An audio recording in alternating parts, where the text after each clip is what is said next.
For anyone out there struggling with substance use disorder or feeling like you have an addiction that's active, or if you know anyone in your life that you feel is addicted, this podcast is for you, as I will be speaking with Dr. Laura Petracek.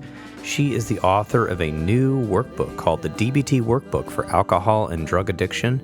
It is an excellent book, and it really helps with a lot of exercises that can help anybody, whether you're in recovery or not in recovery, or you're a therapist looking for a great resource. Dr. Laura Petracek Ph.D. and licensed clinical social worker is a DBT therapist, and she is certified. In her own words, she is a recovering addict, and she uses her own experiences with recovery and treatment to help others. She received her Master of Social Work from the Wurlitzer School of Social Work and her PhD in Clinical Psychology from the California Institute of Integral Studies. She has worked in the field of psychotherapy for more than 30 years, 26 of which have been spent practicing as a clinical psychologist in California. Dr. P, as a lot of people refer to her, is an LGBTQ plus member and ally. She believes that mental illness can make you feel like you're in a free fall because you've lost control of your mind, but emphasizes that it's okay not to be okay. She is committed to providing the highest quality psychotherapy services as a psychologist and an author that honor where individuals are on their personal growth journeys. Dr. P is the author of the Anger Workbook for Women and the DBT Workbook for Alcohol and Drug Addiction, which will be the topic of today's podcast. I am Paul Krauss, and I'm the host of the Intentional Clinician podcast. I'm also a licensed professional counselor and a clinical director. I'm so excited to share with you my conversation with Dr. P. Laura Petracek, Ph.D. today. But first, let me tell you about Therapist Billing Services. It is an all-in-one billing service that is not like the rest because it was created by therapists for therapists and even does checks to make sure your clients have the benefits to engage with you in counseling, helps you get on insurance panels, and so much more.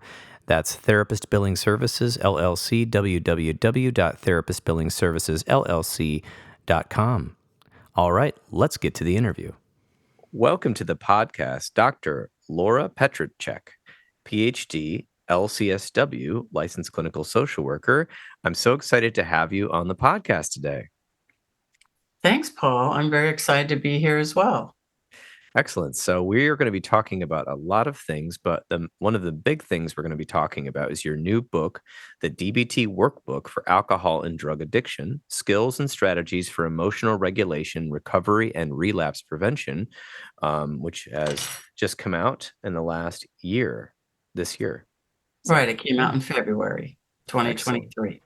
Yes. And I've been enjoying this book. It's concise, and it has a lot of good activities and a lot of good education. I feel like it's a book you can actually just read about 2 or 3 pages a day and actually get a lot out of it. Oh, thank you. Yeah, it's very dense. Yes. It's dense, but it gives you stuff to do. So that's why I liked it, because I read the beginning and I was like, oh, that's really informative. And then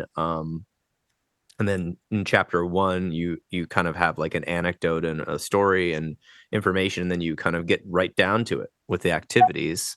Yes. So I think this is very good. But I think for the listeners out there, I think they might want to know a little bit about DBT, which is Dialectical Behavioral Therapy, and learn a bit about that so they can understand why you wrote the book and sort of who it's for.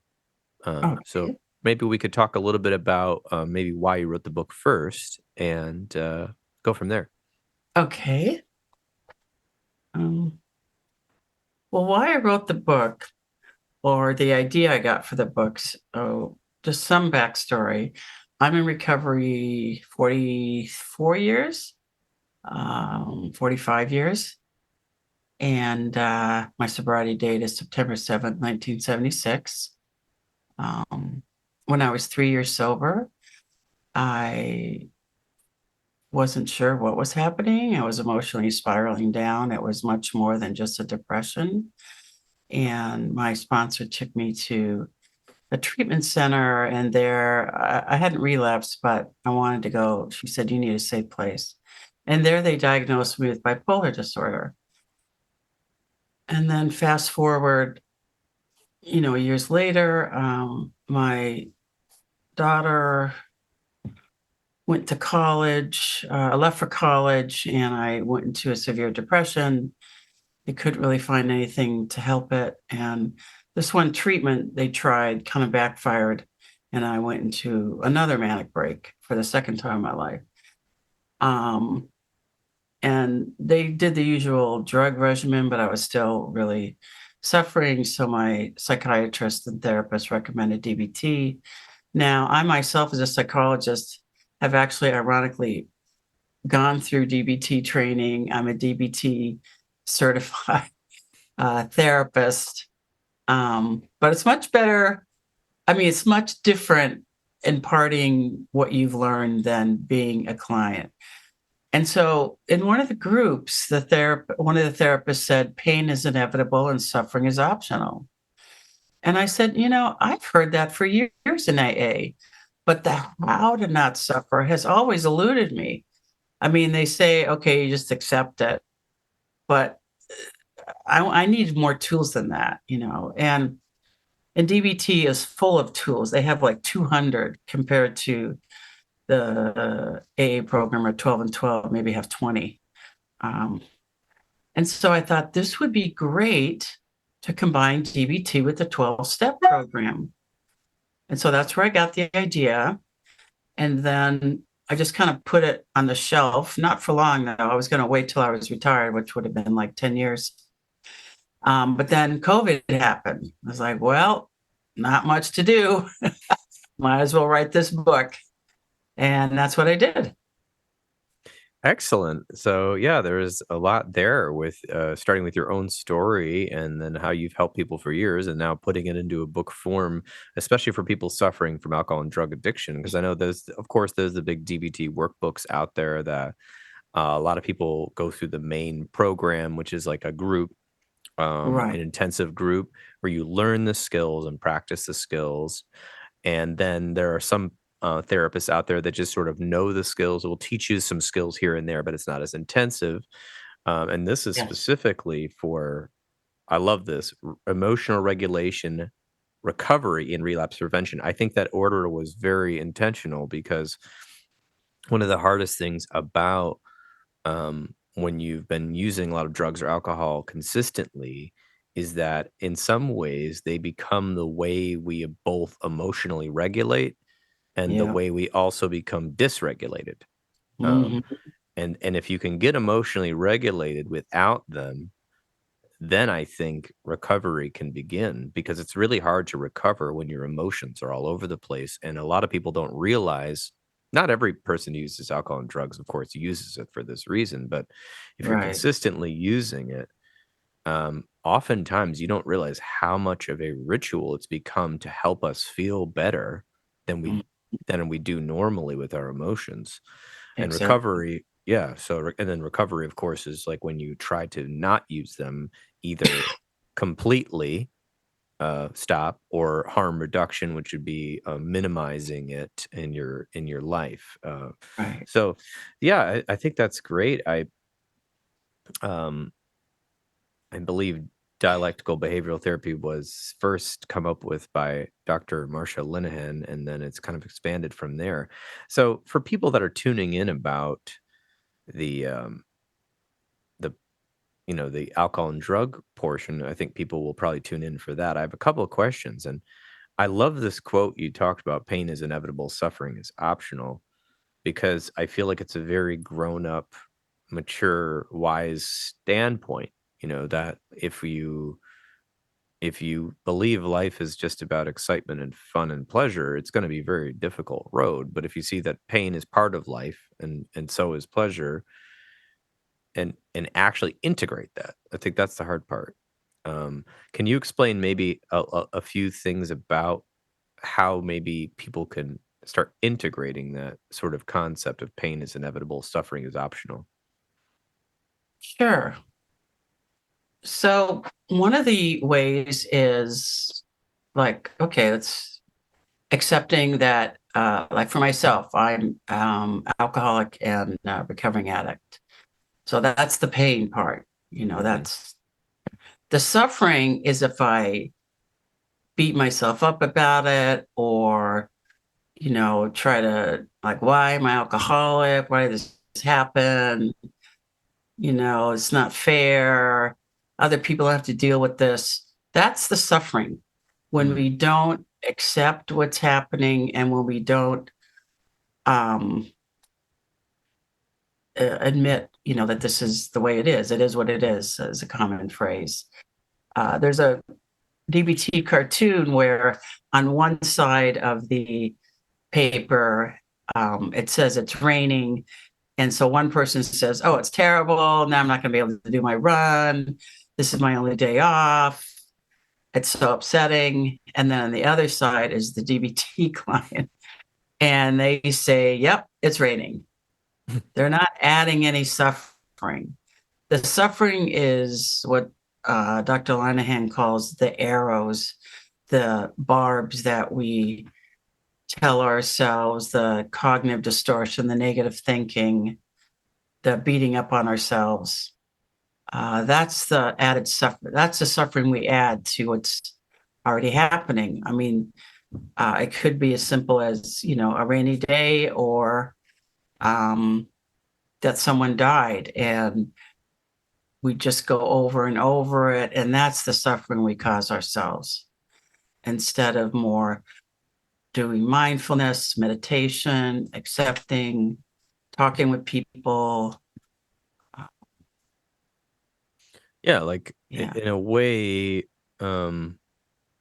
it all also some of these concepts remind me of like Buddhist teachings of like becoming friends Hmm. with what your pain is, or welcoming in the trouble you've had, and being honest. And I'm not quoting Buddhist texts, but this is sort of things I've heard from Right. Buddhist teachers.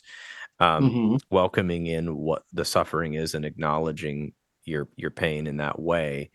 Um, and I'm wondering if, DBT seems to be a combination of a lot of different techniques and ideas. How would Yes. you say DBT therapy, dialectical behavioral therapy, is different than maybe just like a talk therapy, or something like that? Yeah, good question. So DBT has three prongs. So when Dr. Linehan was doing her research, she was working primarily with clients and women, especially who had borderline personality disorder, and she was using cognitive behavioral therapy and some mindfulness and meditation, but still wasn't having many good results. And so then she added the the third part, which is dialect or dialectical.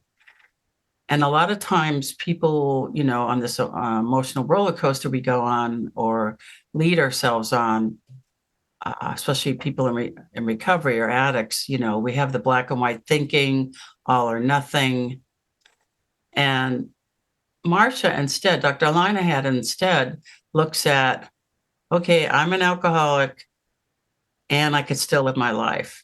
Mm, Or I'm uh, got bipolar disorder, but there's medication for it and I could still live a relatively satisfying life. hmm. And so to put our dilemmas in there and to look at both and then that combined with cognitive behavioral therapy, which is a therapy designed by Dr. Beck, looking at our negative thinking patterns, and then the mindfulness from the Zen Buddhism, from John Kabat-Zinn, from Dr. Brock, um, Tara Brock, teaching clients how to meditate, different meditation tapes to focus on.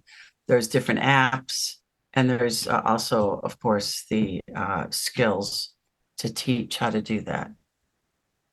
Wow. Yeah, that is really cool that she added that on and added all these different things. One of the words that's always been interesting to me is dialectic or dialectics.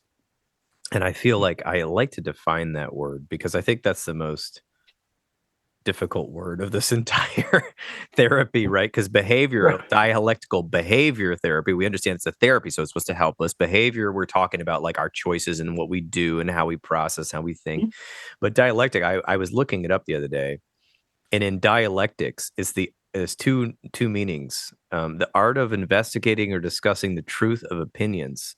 So sort of like reasoning or thinking through opinions that I have. Like I might have two opposing opinions. Let's say I have two opposing opinions about my work. Maybe part of me loves my work and part of me feels very trapped by my work, right?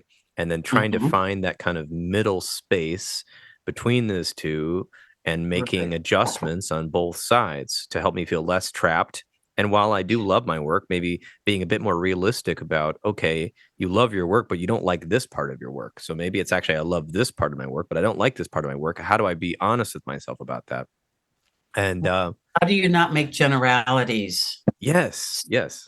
Yes, yes, exactly. So Oh, getting go more ahead. specific. No, that was kind of it. And then, just like the opposing social forces or concepts, the existence in philosophy, talking about like different ways of viewing things in the dialectic. And that gives us space because I think when we're really stressed out, and you know this when you said our cognitive distortions, when we feel very stressed out or we're traumatized by something or something went really wrong in life, maybe an adverse situation, we often think in binaries. There's only this way or that way, right? Yes, And what Marshall Linehan, taught us with DBT from what in your book, what I'm reading is there is not just two ways. There's also a third way and possibly a fourth or fifth way right. to view the situation. But we have to figure out how to not let our mind get into that like trap that it gets into sometimes where we feel very strongly one or the other. Does that sound right? Yes, exactly. Dialectic looks at more, it's both and. So, like you said, Yeah. I love work and it's a little challenging about this aspect over here. And like you were just sharing, Paul, it's not, again, as alcoholic and addicts, we get stuck in the black and white thinking, either or, and thinking there's only one way or the other. And like you said, we could get stuck. But the dialectic or the both and, then we see, oh, maybe there's a third option or a fourth or a fifth. And a lot of times we can't necessarily come to that on our own. That's where working with a therapist or using the book and then talking with someone else, maybe in a group or in the program, and could help us get out of that limited box thinking.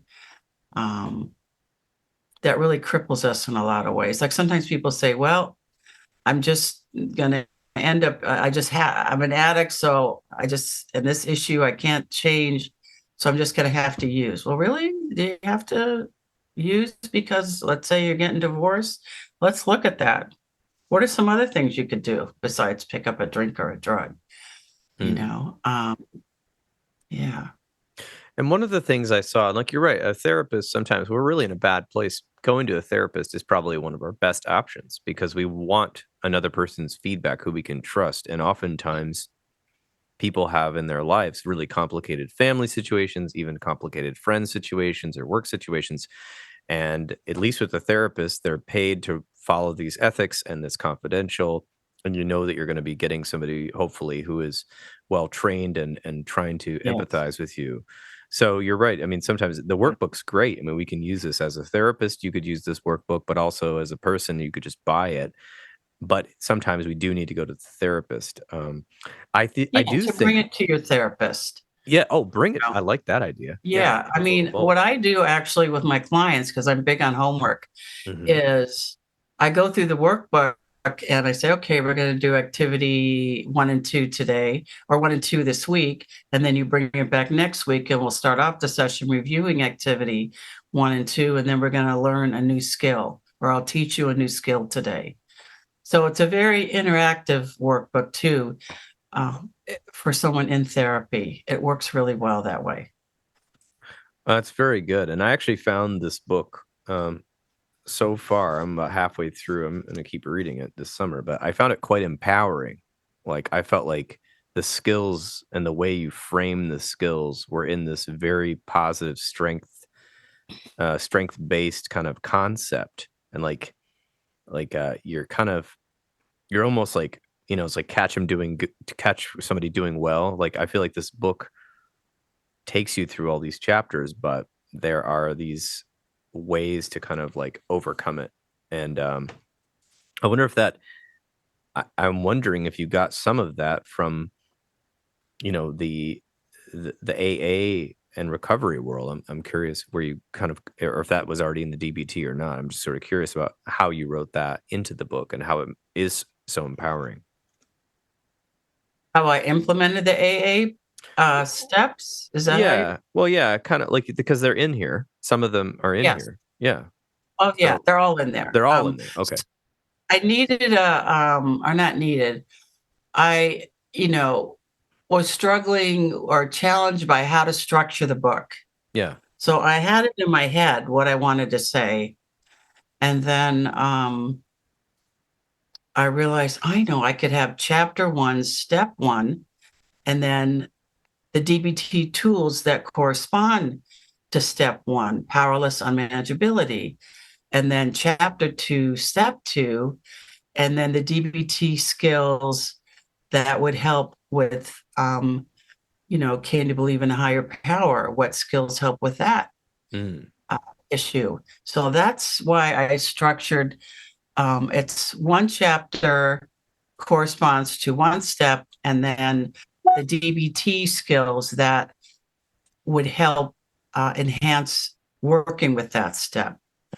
And that's how I structured the whole book, chapters 1 through 12, to Oh, make it yes. a little bit easier for people to understand. So let's say you're struggling with, chapter 11, or I mean, step 11, a concept of a higher power. Well, then here's, some DBT skills that might help you um, address the challenges you're up against with step 11.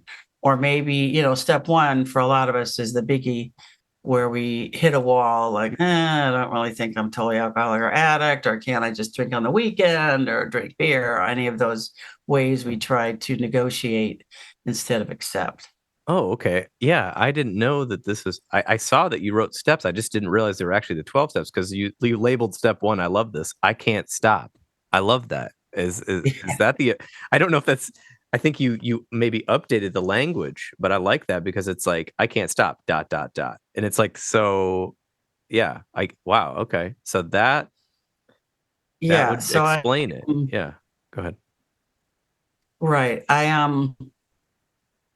Well, there's definitely maybe I would do it off camera, backstory, but that's how the structure of the book came to be. Okay, yeah, that's excellent. I appreciate that. And I think it's Chapter that 1 is step 1, it's or step 1, and then what are the, like DBT, as I stated earlier, has like 200 tools. So let's take 2 or 3 or 4 of those that could work with in conjunction with step 1, and then give you more choices or more options how to approach that step, but also how to help maybe empower you to approach this step. no, that makes sense.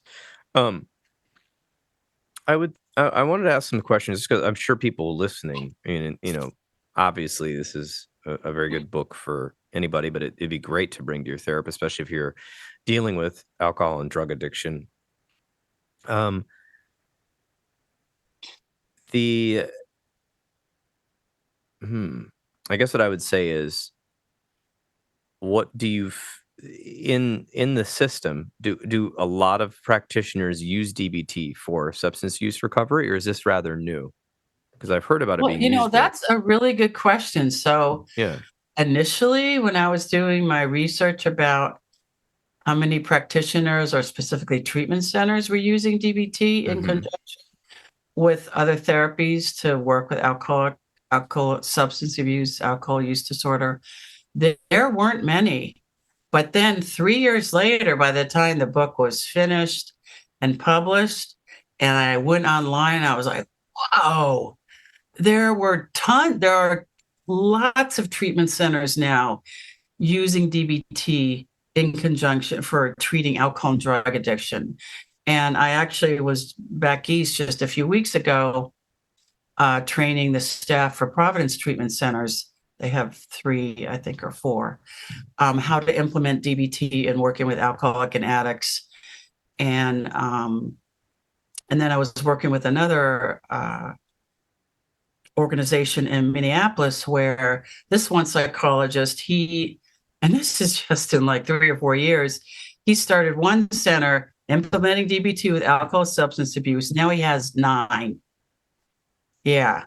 So, I mean, it has really taken off, and not just taken off, but to me, that says there is something, in the dialectical behavioral therapy that clients are really able to grab onto, and it's helping them to not just get clean and sober, but stay clean and sober. And it's also, I don't think it's a necessarily complicated therapy, although there's a lot there.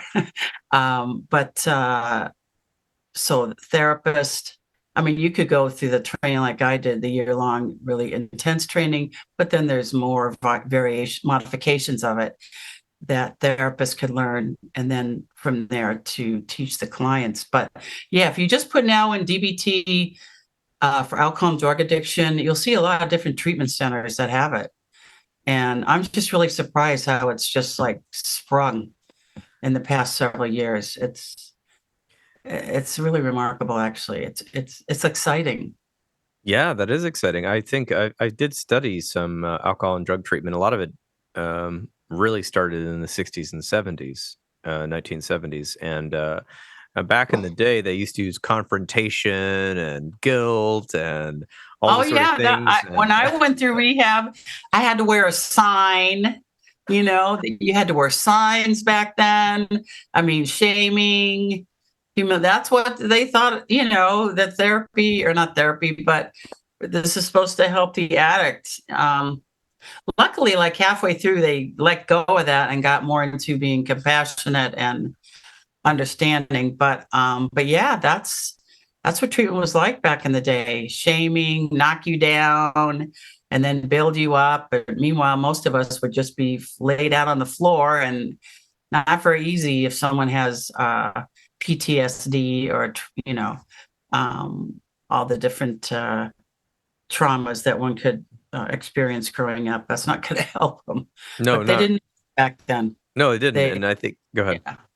Yeah. Oh, no, it's okay. Go ahead. Well, I was going to say the research has come a long way, because then they started getting into motivational interviewing, and yes, I'm trained in the adolescent community reinforcement approaches, is very related to strength-based pro-social skills, teaching people skills, a lot of motivational interviewing. But I actually think DBT is like the next link, because I know a lot of the treatment centers still use motivational interviewing and the decisional balancing skills at the beginning to kind of help you understand, what am I doing here? But in that compassionate way, right? And maybe like, hey, maybe we need to also have you work with a trauma therapist to kind of figure out some of the reasons you're trying to block things out, or if that's one of the reasons you're using.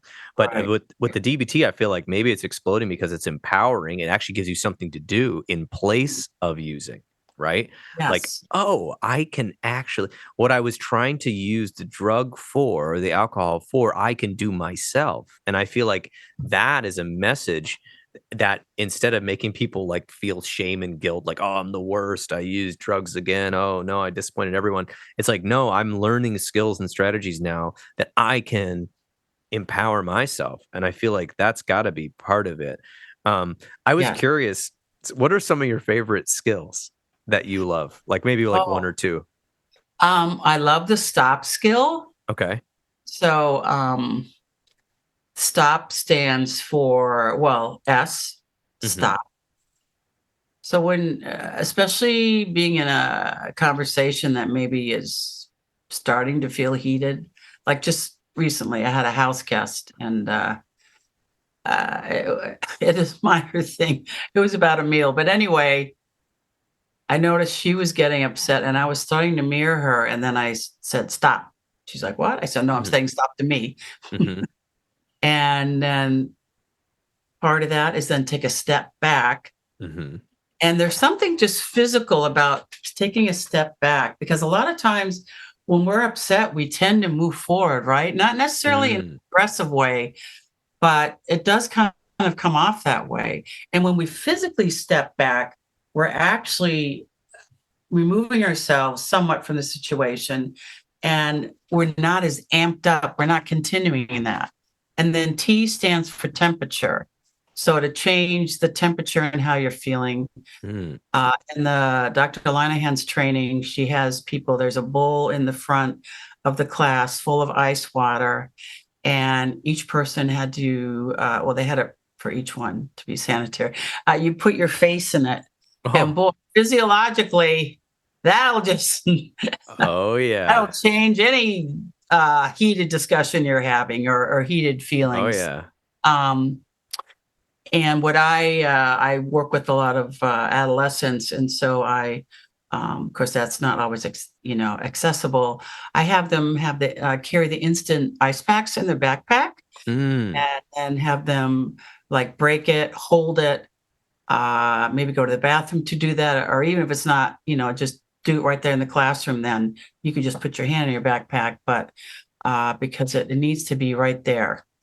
And for other people, I have them put one in their car, in their glove compartment, especially in the Bay Area. Driving is so frustrating. And so to help with that feeling of anger and frustration when you're driving. The O stands for observing. Okay, what's happening here? All right. You're upset about this meal, and I feel it's fine. And so let's try to get some clarity here, kind of to slow down. And then the P stands for proceed with caution. So now you took a step back, and now you're going to come back into re-engage, but proceed mindfully. And it might be, to take a time out. It might be, let's visit this discussion later.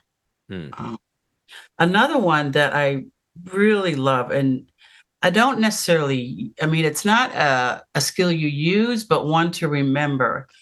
And Dr. Lina says time and time again, don't attack. And, I grew up in an alcoholic family, and boy, I know that one like inside and out. And so if I'm in a emotional discussion, to remember, don't attack. Don't attack, because that's what I knew before I came into recovery, and I came into my own therapy, or started being in therapy myself. Very limited skills, and most of them were not helpful in terms of interpersonal effectiveness. So there's another one she calls Dear Man. She loves acronyms. So a lot of skills have acronyms, but it's really helpful to remember them, because it's information that if you just read it like out of a textbook, and then you're on the spot, you just forget it. But these acronyms help you remember. So her acronym is Dear Man, and so I changed it a little bit. I said Dear Woman, and so the D is to describe the situation to the other person. Okay, this is what I'm aware of. This is what I'm noticing. E is express how you feel. A is to assert yourself. R is to look at a way that maybe you could resolve the situation, but be respectful. Woman, look at the whole picture. H, again, holistic. And then O is for another observation of how things are going now.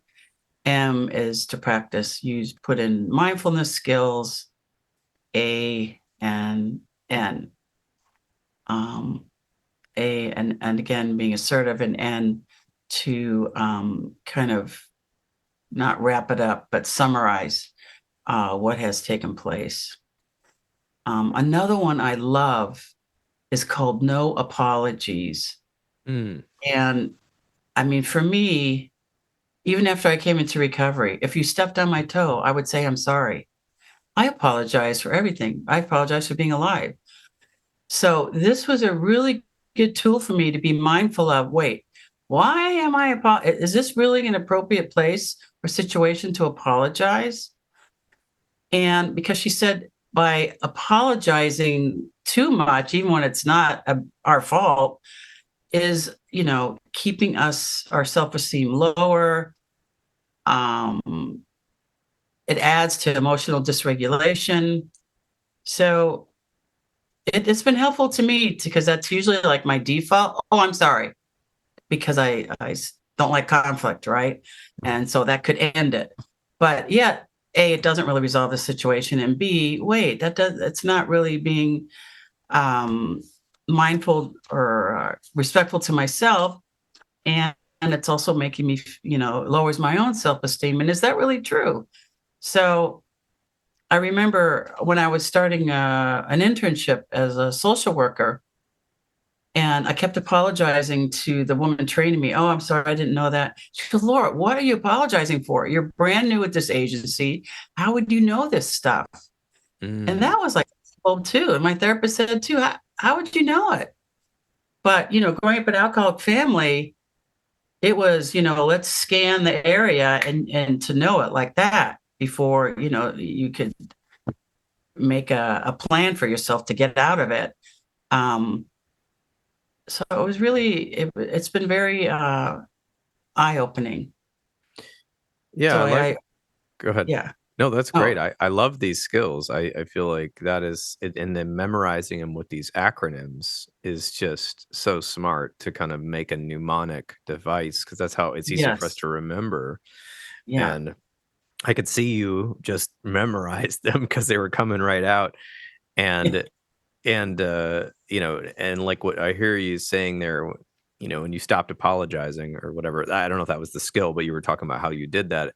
It's like you had grown up apologizing immediately to try to sort of maybe stop a situation from escalating or something like that is kind of what I was getting from that. And Right. Or being the peacekeeper. Like, peacekeeper. I don't like, because once conflict started, it was all over. So trying to stop the conflict, even if I had nothing to do with it. Right. So, yeah. And these sort of things we do, we're all grow up differently and we're programmed to do things in a certain way based on some, habits we had as a child or as a adolescent or even when we're in a job somewhere. So I think that these skills, the combination of skills is so that you can then take a break and not take a break, but like take a time out sort of and look at these things in a way that makes sense, that a way Mhm. that kind of brings you through a method. And I remember you were talking about in the beginning of the book, you're talking about the combination of mindfulness and then interpersonal effectiveness skills, which she teaches. I love uh, this part about balance. This is so simple. It's so simple that we don't do it. Is the issue? Like you said, it's complicated. It is complicated, but these skills are simple, but we just don't do them. We make Right. things too complicated. Like these Yes. skills of Exactly. interpersonal effectiveness, attending to relationships. Okay, have we thought about this relationship through? There's lots of skills on how to do that in the book. Balancing priorities versus demands. That is so important. Mhm. You talk to people that are so stressed out. They're like, I have to do this, I have to do that, I have to do this. And they're putting something like, I don't know, fixing a dent in their table at the same level as feeding their child because they're so stressed out they haven't been able to evaluate the difference. Right. Exactly. And then of course wants versus shoulds, balancing those and kind of evaluating because those can get scrambled in our mind as well. Yes. What are shoulds, cultivating awareness of mastery and self-respect. And I think that's huge because life kind of throws us a lot of blows sometimes and adverse experiences or trauma, like you talked about growing up in that family, in the family you grew up in. I think oftentimes we as adults, or whenever we decide to get into treatment or therapy, we have to actually start developing skills of mastery and self-respect on our own because we might not have been given them. Not everybody lucks out and gets parents who are reading all the books and trying to do all those things. That's very few people I've ever met in my life. So Mhm. I love that. And then there's lots more in here. I'm just like paraphrasing a few things. The emotional regulation part is huge too, because you could Yeah. have all these skills, but if you don't know how to emotionally regulate yourself, you might implement these skills in a very harsh, negative way and kind of shoot Yeah, yourself in the foot. exactly. It's like first things first. I agree. It's very important teaching the emotional regulation skills, especially if your client is recovering addict or alcoholic, because that is like our MO, not being regulated. So we need that foundation of emotional regulation and how to do that. Because we don't have those skills, there's no way you could do like interpersonal effectiveness or Dear Woman because you're already all over the place. And I was thinking about that. I mean, how I I I don't know, maybe kids today that go to some lucky school district that teaches mindfulness have this, but I don't know almost anyone who was taught emotional regulation skills that were any good growing up, you know? The best one No, probably was take a time out. I think that was the best one I ever yeah, got taught was like yeah, take a that's time it. out for 10 minutes and then come back. And oftentimes by that point, my nervous system had, calmed down. I'm sure my parents had no idea what the nervous system was doing, but it was just something they learned. But the other ones, there weren't a lot of good ones going around in the No, last century. Um, no, and that's, there's actually an organization, um, mhm. DBT in schools. They're based out of Oh, Washington. And really? I haven't actually been able, I did put a call into them once. I haven't specifically spoken with them yet, but it just looks fantastic what they're doing.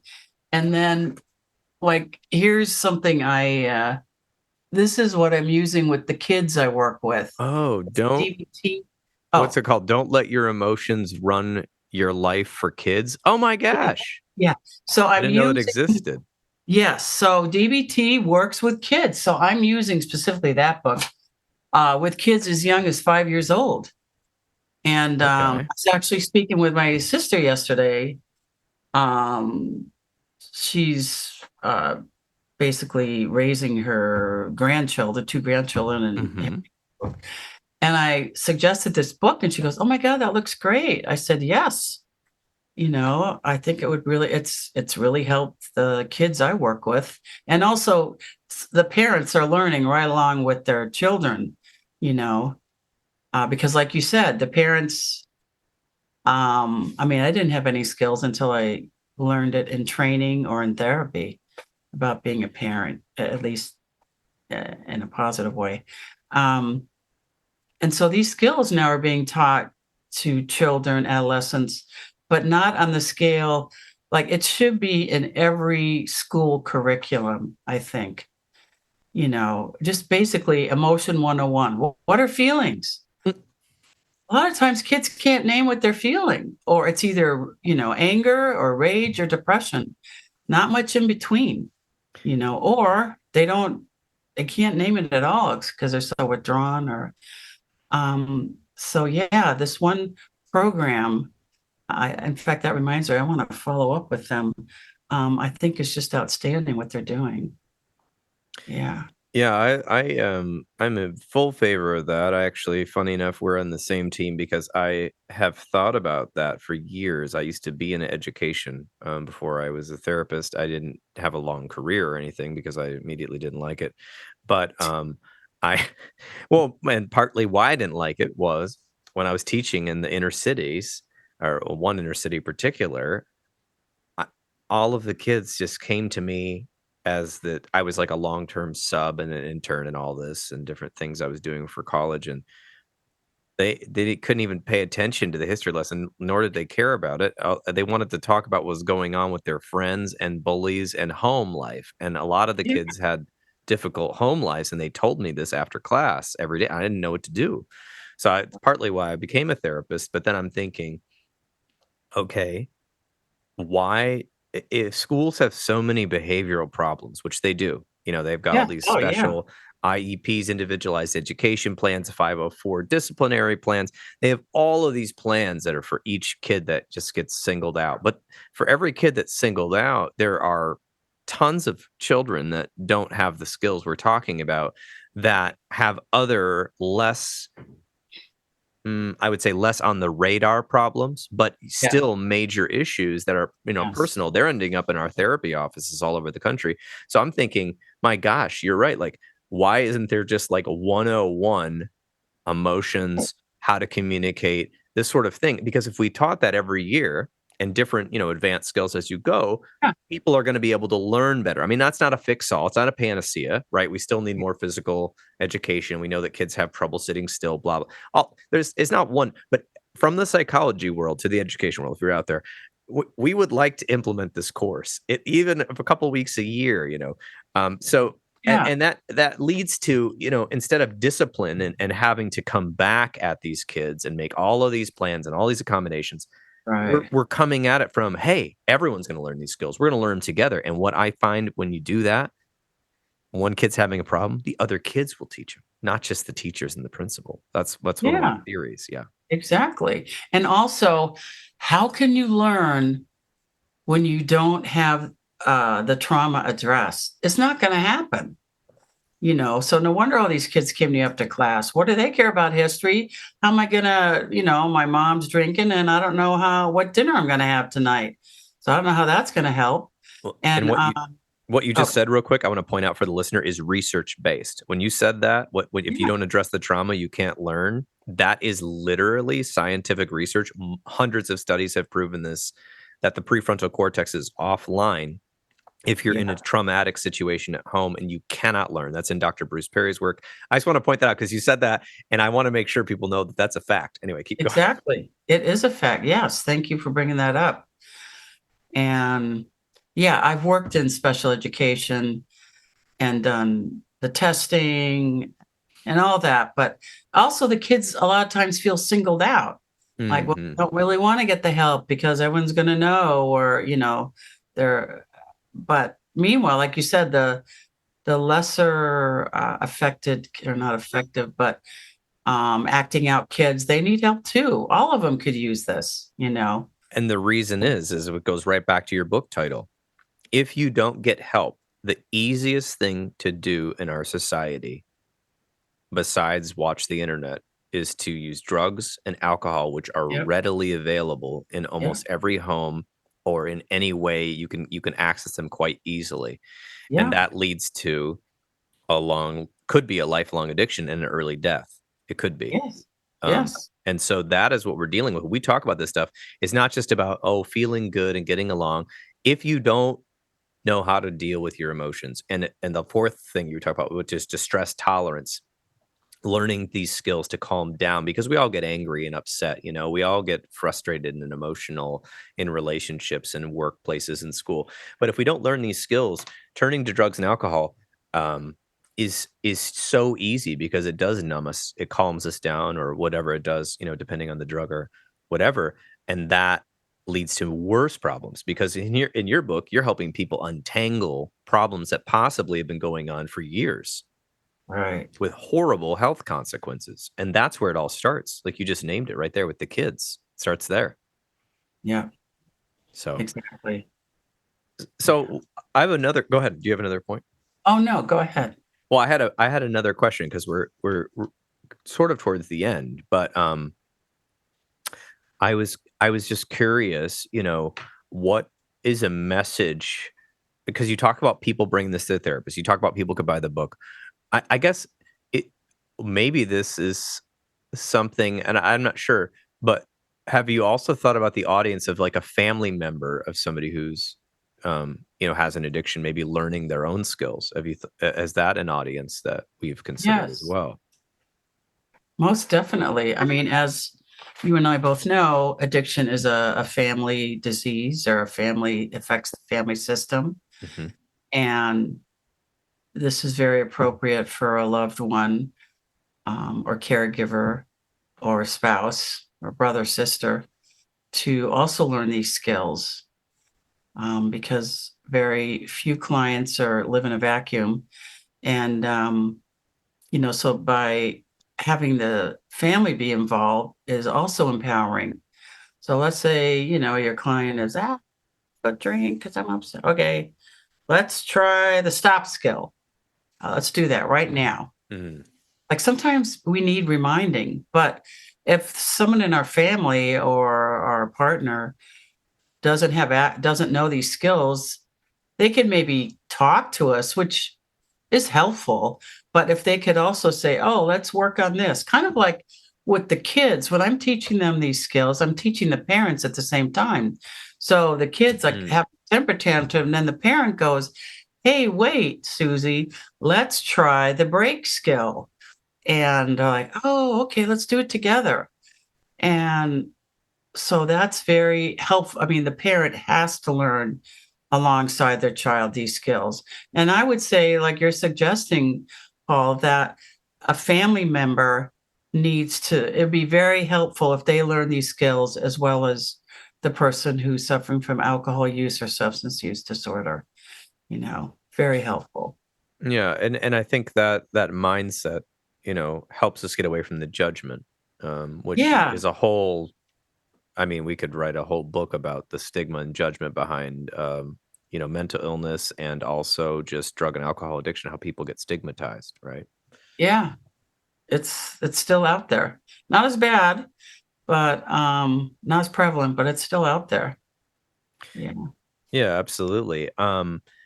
I'm just curious, is there anything that you feel like you didn't get a chance to say that you want to kind of tell the listener or maybe a potential reader of your book? Because I'm going to have all of the links to your book Okay. available in the episode notes here.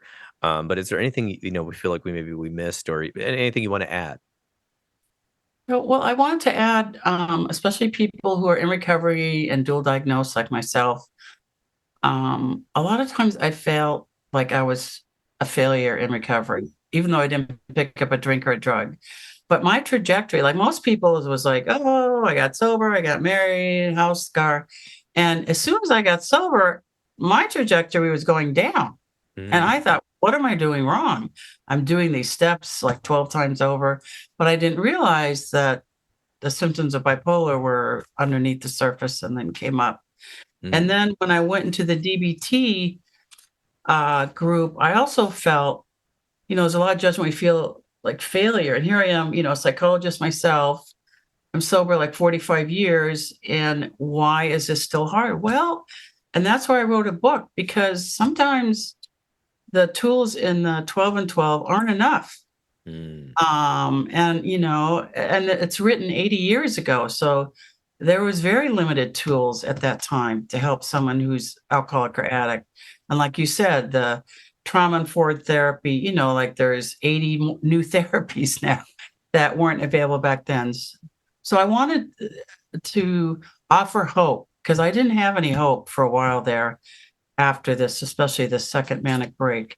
And my wish is for you, is the book is to offer hope that, you know, I'm here as living proof that you can get through this very challenging, difficult time. Whether you're at the extreme of feeling suicidal or just emotionally dysregulated a lot, there is hope. It will get better, and it's important to look at. So the book offers you additional help in addition to the 12 step. It's not that you're not doing the program right, which I thought for so many years. It's that there's additional challenges you have that the steps aren't designed to help you intervene with. That's why I wrote the DBT and 12 step book, to help you intervene with those other issues. Yeah. Thank you so much, Dr. P. I feel like that comes from the heart, and I feel like that's excellent for anybody who's out there, no matter if they're struggling or if they know someone who's struggling. The tools are there, and especially with this book, um, they are doable. Obviously, it's great if you're really struggling to go into therapy and do them, but they're also there just to read and to kind of Yes. work through like a workbook. So I really appreciate your time and Thank you. coming on the show. So thank you so much. Thank you, Paul. Thank you for inviting me. Absolutely.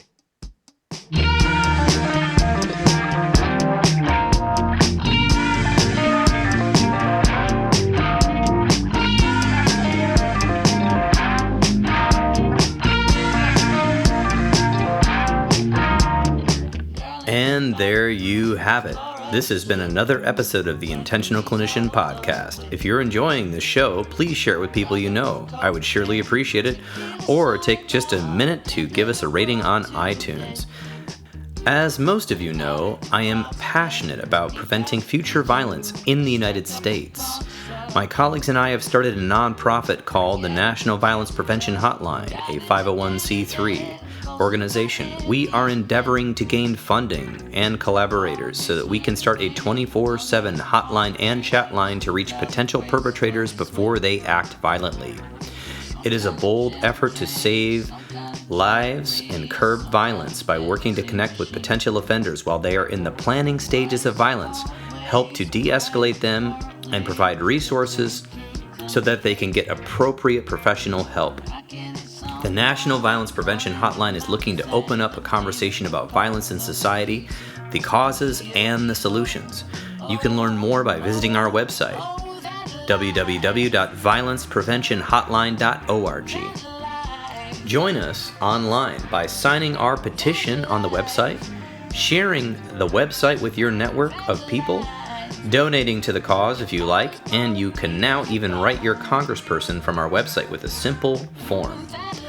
I've said it before and I'll say it again. If you are a therapist looking for ethical and excellent medical billing services, check out therapistbillingservicesllc.com. That's www.therapistbillingservicesllc.com. Billing services created by therapists for therapists. If you're looking for an EMDR International Association consultant, I am a consultant and I can provide you the 20 hours you need to become EMDRIA certified. I have groups online and in person, and I do individual consultation. Just send me a message at the website and I'll get back to you. If you want to get trained in EMDR therapy, check out the great training opportunities with EMDR Training Solutions. I've worked with them before and they are phenomenal, so register today. If you are in need of counseling, do not hesitate to make an appointment at a local counseling center in your area. You can also make an appointment with the excellent clinicians in the Grand Rapids, Michigan area at Health for Life Counseling and the Trauma Informed Counseling Center of Grand Rapids by visiting www.healthforlifegr.com. The recording you just listened to consists of the personal opinions of Paul Krauss and his guest, and while these are based on the literature they have read and the experience in their fields, this should not be viewed as a definitive opinion on any subject. Listening to this podcast is not a substitute for treatment. If you're in a crisis, please dial 911 or the National Suicide Prevention Lifeline at 988. You can also text 741-741 and a live trained crisis counselor will respond. Did you know you could support your local bookstore by shopping at www.bookshop.org? You can order from the comfort of your own home online while supporting local brick and mortar businesses near you. If you are a therapist and you are not a member of your national or local therapy organizations such as the American Counseling Association or the American Mental Health Counselors Association, please get involved. At least pay the dues. It will help the lobbyists in our field keep us from becoming gig workers. And of course, there's the bonus of increasing mental health education around the United States and helping people understand what counseling is and promoting best practices within our profession. Until next time, I wish you all a safe and peaceful week. Strike up the contraband. Get introduced to God in the negative, posted by anti-men. All day swimming under the palm trees. Look how they gracefully sway. Some kind of gin drink, some kind of jewelry, some kind of fancy machine. Why is it always crying, quarreling, filtering through the malaise? I can hear someone running their mouth and the neighbors will call the police. And here we go. Oh, oh, oh, that life. That life. That life. That life. You're always gonna be your bone. That life.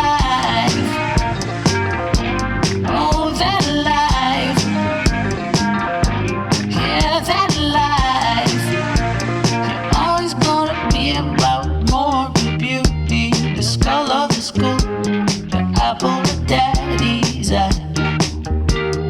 Possibly not so hydrodynamic, need some electrolyte. Boy on the tarmac, pulling the hump, the cherry chill love now. So far away from the nearest jaguar, who's gonna eat them all? All day swimming under the palm trees, looked how they gracefully sway. Some kind of gin drink, some kind of jewelry, some kind of fancy machine. Why is it always crying, quarreling, filtering through the malaise? I can hear someone running their mouth and the neighbors will call the police. And here we go. Oh, oh, oh, that life. That life. That life. That life. You're always gonna be your bone. That life. Oh, that life. Yeah, that